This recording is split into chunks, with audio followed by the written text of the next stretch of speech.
As we talked about earlier, I've used a 3-iron because I don't really like woods. I've not found a wood that's comfortable. I can't hit hybrid. I can't even entertain that in my head. So where are we going? So I'm going to start you with 5 wood. Okay. Oh, that was lovely, Lee.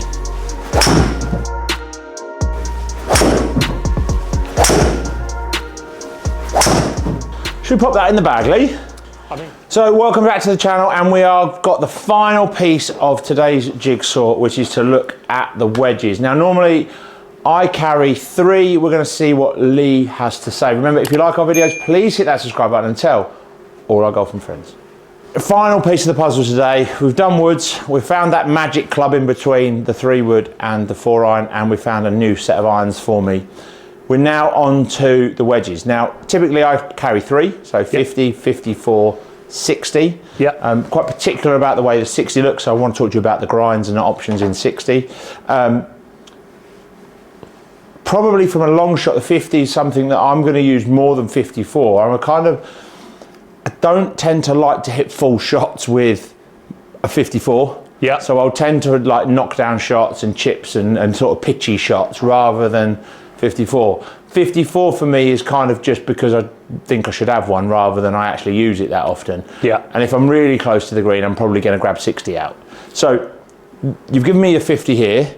We've talked, pitching wedge probably in this new set is going to go what, 140, 145? Yeah, I would expect it to be around the 140 carry number. So where do you want this to go? This is the 60. Ideally we want, what we got here, gap wedge, so we're looking 50 degrees around the 120 carry mark. Anything around that 120 to 125 I think would be a good number for you. So one of the things I'm always interested in wedges is that there's and I've said this for a long time, is that quite often players don't understand how they play their wedges as to how many they need. So for example, I'm a player that likes to kind of manipulate a wedge, so I'd rather hit a 3/4 pitching wedge or a half pitching wedge and knock loft off. Same with my 50. So I actually probably don't need to carry 3. Yeah. Whereas guys that maybe want to hit full swings with their wedges and hit yardages in that way and more kind of numbers based probably want to carry more. Is that right? Yeah.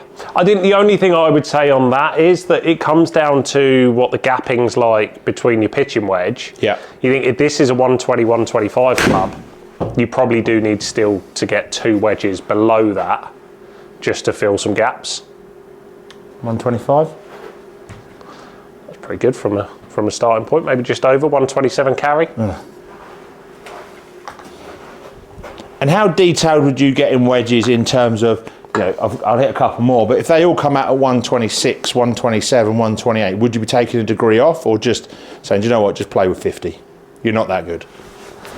I mean, it depends on where the numbers finish on what our average carries are. See, I think that could be a touch shorter because it had a bit more spin. It's gone longer, Lee. It's gone longer. Yeah. You're not caddying for me later. Okay, bit more spin, 101 ball speed. Okay.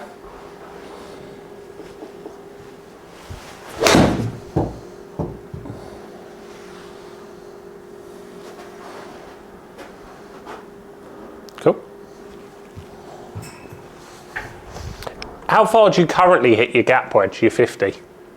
50, probably 125, 125, 130. I'm probably stepping on that a little bit, to be fair. I'm not normally hitting it as hard as that. On the golf course, I'd rather just, like I said, I'd rather take a wedge, and if you give me 130, I'm probably playing a little 3/4 wedge 3/4 pitching than wedge. I would even stand on this. So it's a bit difficult for me to. Yeah. It's what people do sometimes in simulators is they find it hard to hit the soft shot.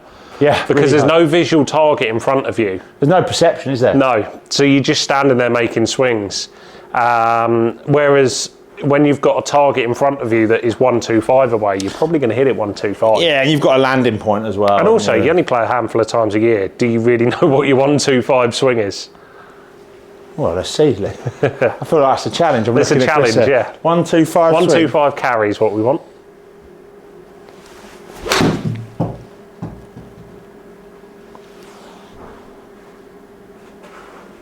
Oh, wasn't far off, was it?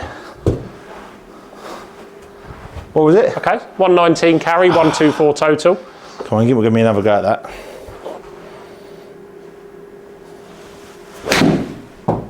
There we go, that sounded good. Okay. think I'd be very concerned to try to move away from anything weaker than 50. Yes. Does that make sense? Yeah. I feel like it's much easier for me to take loft off of this. We've just seen that there. Like, I mean, you can knock this down if you need to 116 carry there. And I'm sure if you had 110, you'd probably pull out a gap wedge sometimes and hit 100%. Yeah, I'm not hitting 54. I'm telling you that much. There you go. There we go. That was good. So I think, like you say, that feel point of view. The other thing on this, obviously, we're stood here because, see, I could give you a bag of wedges, but they're all going to be standard length and lie. But we're actually using my wedges here because they're a touch longer than standard anyway. Yes. So it just makes it a little bit more comfortable for you. Interestingly, my gap wedge, or my 50, is 1 degree flat. I was going to ask you this. Yeah. So we've moved the lie angle in the irons from 1, 2 up to standard. Yeah. Are we going flatter in these? I would go flatter. So interestingly here, when we're hitting them, and we'll get into it a little bit, my wedges, I go 1 degree, I'm standard lie in my irons. I'm 1 degree flat on my 50 and my 54. Okay. I'm 2 degrees flat on my 60. Yeah, I know, I'm with you there. I think that the 60, we'll have a little clip of those in a second. But I really like, so lengthwise, you're 1/2 inch. Mine are 1/2 inch. So we go full inch, we're going to match. I would go an inch on the 50 because you will play full shots with it. Agreed. I think the other two, you only need to be 1/2 inch. Okay. So a little variation in length there as well. Just as you get closer, you're only playing 3/4 shots or less. So 54. So have a hit with 54. Okay. I'll hit a 4. So this is really a club I'm never going to hit flat out. This is more, I'm going to play like a... smooth 100-yard shots with it. Little spinners.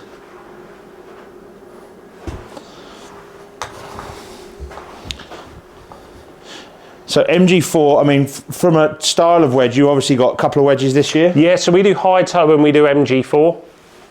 What's the main difference? The high toe obviously offers you a bit more, you've got full face grooves. Yes. So there's a little bit more versatility there with how you play shots. Some people like high toe. Some people aren't keen on it from a visual. Yeah. If I'm testing on a driving range, I love high toe. I think it works great. You're opening it up, mucking about. But in the real life world, I get behind the ball and I just like how where the grooves are, they frame the ball a lot better. I find that a lot better visually for me when I'm out on the golf course on turf, which is why I play MG4 over high toe. But as I said, when it comes down to it hitting in a fitting scenario, I wouldn't be able to tell a difference between them. So for me, high toe's just completely out. It's not something I'm even going to entertain. Just visually, you're not that keen on it. As I said to you earlier, like when it comes to the woods and the wedges, well, woods specifically, if it doesn't sit right behind the ball, iron, because of the type of iron I tend to try, they're all very samey when you look down on them. So you could, there's a little bit of a nuance, but they're all they're all in the same ballpark, no matter the brand. When it comes to the driver and the shape of the head or the wedge, it's quite particular brand to brand. So you do get a little bit more picky with that visual. So what grind is this you've got? So this is SBC. So it's a new one which was brought in for MG4.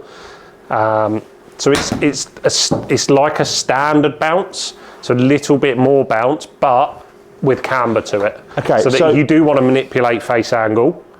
You're not using a high bounce wedge, you're not using a low bounce wedge, but you're using that mid bounce wedge, but you've got camber so you can play around with. So I'm used to 8 degrees, so this works, this is 9. Yeah. And I'm used to, I don't want to spit at you, but I'm used to M grind in Vokey. Yeah. So would this be similar in terms of the heel and toe relief? Because I'm a big one for heel toe relief. Yeah, so this has got heel and toe relief. Okay. Because I need that. I mean, that feels lovely. Yeah. And finishes in MG4? So we do black and we do chrome. Yeah. This rusts up quite a lot. So so the face will rust. Yeah. Obviously using raw face, but the rest of the wedge will stay fresh. The only thing in black is we only do the standard bounce options in black. Okay. So I've got to go chrome. So you're really going chrome because you want that camber on. I do. I need it. Yeah, 100%. So we're going to go chrome. Like, I mean, you could have black in the other two and chrome. Personally, I'd be a bit anal about that with everything being silver rather than two in the middle. So in terms of shaft, where do we sit with shaft? So shaft is one of those things. It's a big feel factor. Yeah. I really like the feel of these. Yeah. So I like a black wedge shaft. Yeah, I'm with you here. Which is why I play KBS Tour Black. Yeah. Now can I play that? You could play that. Yeah. Now I play them in. I play 130 gram iron shafts, so I'm quite anal about my wedge shaft being heavy. Right. So I play 130 gram X in a wedge. However, I then soft step these to give you more of the feel of a stiff, but with the weight of an X. Yeah, I mean, whatever you've just said sounds fantastic. Yeah. So what we do, so soft stepping, you will see it quite a bit in wedge fittings. Yep. Effectively, we get the longer shaft. Do you actually see that quite a lot? I'm surprised you said that. Yeah, so what we'll see is if you've got an extra stiff player that doesn't want to change the weight of their wedge shaft from their iron shaft, we'll just put whatever's in the irons but soft step them. Wow. And what it means is you're putting the longer shaft in because it's a taper shaft. So you'll get, say, so obviously when you're going down into the lowest shaft that you've got, that goes into all three wedges. Okay. You go up, so you're soft stepping it. Instead of putting a wedge shaft in, you're putting a 9-iron shaft in. And it just makes that tip section play a little bit softer, easier to load, a bit more active, but from a shaft that starts quite stout in the first place. So I actually that feels lovely. Yeah. So whatever that set makeup is, obviously maybe a little bit longer in my 50. A little bit longer in the 50. And what did I have in grind? What did you have there in grind in the 50? These are just both standard. Yeah, belts. So 9 and 11. So stay with standard in those. Yeah. We want some funky black KBS soft stepped Duba shafts. They feel lovely. Yeah. Do they? And they look pretty cool as well. Yeah. Yeah, that's honestly, that's one of the biggest reasons why I put these shafts in my wedges is visually, I love the black shaft in a wedge. Yeah, it's just lovely, isn't it? Yeah. I like the weight of it. Yeah. There's a lot of us in our team that have done it this year because it just looks Well, good. get me in the team, Lee. Yeah. I'm after some of that. Okay, so there we go, guys. So if I take those back, we've got to finish my bag with Taylormade. Lee has fitted me with a 50, a 54 and a 60. We're going with, what lies were we going with in the 50, 54? So we're going to go 1 degree flat in 50 and 54. Yep. And then 2 degrees flat in the 60. In the 60. Yeah. An inch longer to match the irons in the 50 and ½ inch in these two. Only ½ inch those two because we're not playing full shots with them. We're going with this heavier KBS shaft, which is soft stepped. To play like a stiff, but gives me a bit of extra weight. Exactly that. Cool, I got all that right. So there we go, guys. That finishes my Taylormade bag, MG4 wedges. Thanks for watching. Hope that was helpful. Hope you enjoyed the series here in the brand centre. Big thanks to Lee for fitting me for some new woods, irons and wedges. Remember, if you like our videos, please hit that subscribe button and tell all your golfing friends.